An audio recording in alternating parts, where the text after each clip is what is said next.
উত্তপ্ত কোচবিহার। বিজেপি বিধায়কের ছেলেকে গ্রেপ্তার করা ঘটনায় এবার উত্তপ্ত হয়ে উঠেছে কোচবিহার। একদিকে বিজেপির মিছিল, তার পাল্টা এবার তৃণমূলের মিছিল। পুন্ডিবাড়িতে একে অপরের বিরুদ্ধে তৃণমূল এবং বিজেপির কর্মী সমর্থকদের স্লোগান।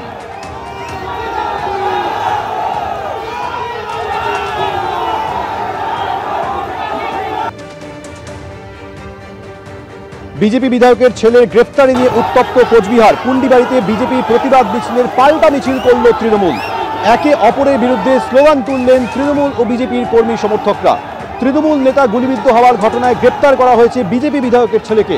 তার প্রতিবাদে পথে নেমেছিল বিজেপি, তার পাল্টা জবাব দিতে আবার তৃণমূলের তরফে মিছিল করা হয়।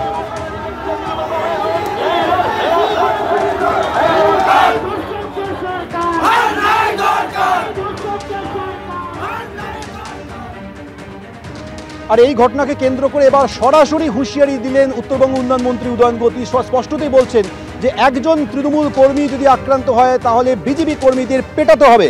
একেবারে সরাসরি পেটানোর দাওয়াই উদয়ন গুহর। একটা বিধানসভা কেন্দ্রে যদি একজন তৃণমূল কর্মী আক্রান্ত হন তাহলে 8টা বিধানসভা কেন্দ্রে 8 জন বিজেপি কর্মীকে পেটাতে হবে, হুঙ্কার উদয়ন গুহর। একটা বিধানসভা কেন্দ্রে একজন আক্রান্ত হলে বাকি 8টা বিধানসভা কেন্দ্রে বিজেপির 8 জনকে পেটাতে হবে।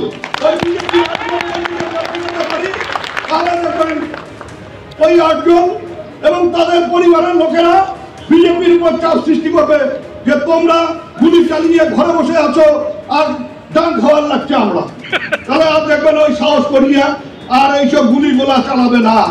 আসছি পরের খবরে। আরজিকর থেকে কালীগঞ্জ কিংবা কসবা কাণ্ড, সরব হলো অভয়ার পরিবার। আগামী 9ই আগস্টে অভয়ার মৃত্যুবার্ষিকী, সেই দিনে নবান্ন অভিযান হবে। একই সঙ্গে 14ই আগস্ট রাত দখলের ডাক দিয়েছে অভয়ার পরিবার।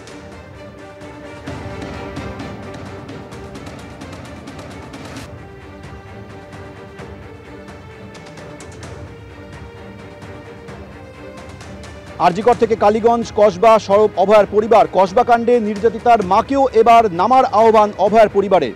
9ই আগস্ট অভয়ার মৃত্যুবার্ষিকীতে নবান্ন অভিযান হবে, 14ই আগস্ট রাত দখলের ডাক দিয়েছে অভয়ার পরিবার। কসবা কাণ্ডে নির্যাতিতার মাকেও পথে নেমে প্রতিবাদের আহ্বান জানিয়েছেন অভয়ার পরিবার।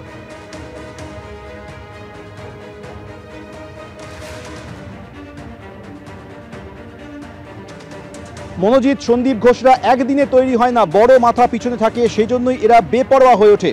আমার মেয়ের খুন ধর্ষণের পর শতাধিক এমন ঘটনা ঘটেছে। আরজিকর কাণ্ডে বিচার হলে ধর্ষকরা অন্তত ভয় পেত, তাই প্রতিবাদে সরব হতে বলেছে অভয়ার পরিবার। অন্যায় কিছুতেই আমরা সহ্য করব না, অন্যায় মানব না। যেই আসুক, যে এরকম ঘটনার শিকার হচ্ছে তারা রাস্তায় আসুক এবং এই আন্দোলন ভবিষ্যতের জন্য, এই আন্দোলনই একমাত্র রাস্তা। বিচার চেয়ে পাওয়া যাবে না এই রাজ্যে। কসবার মাকে কি বলবেন? আমি বলবো আড়ালে থাকলে হবে না। মেয়েদের ছেলেদের আলাদা করে যে মেয়েদের যে সম্মানহানি করা হচ্ছে, আমার মেয়েকে খুনি করা হয়েছিল, এতে রাস্তায় আসতে হবে, আন্দোলন করতে হবে, যারা অপরাধী তাদের সাজা দিতেই হবে। মেয়ে বলে পিছিয়ে থাকলে হবে না। আপনি কি মনে, আমরা যদি কোনো প্রয়োজন পড়ে তাদের, আমরা তাদের সঙ্গে আছি। আমাদের যে 10 মাসে 11 মাসে যে অভিজ্ঞতাটা হয়েছে আমরা তাদের সঙ্গে শেয়ার করতে চাই, তাদের পাশেও থাকতে চাই এই লড়াই করার জন্য।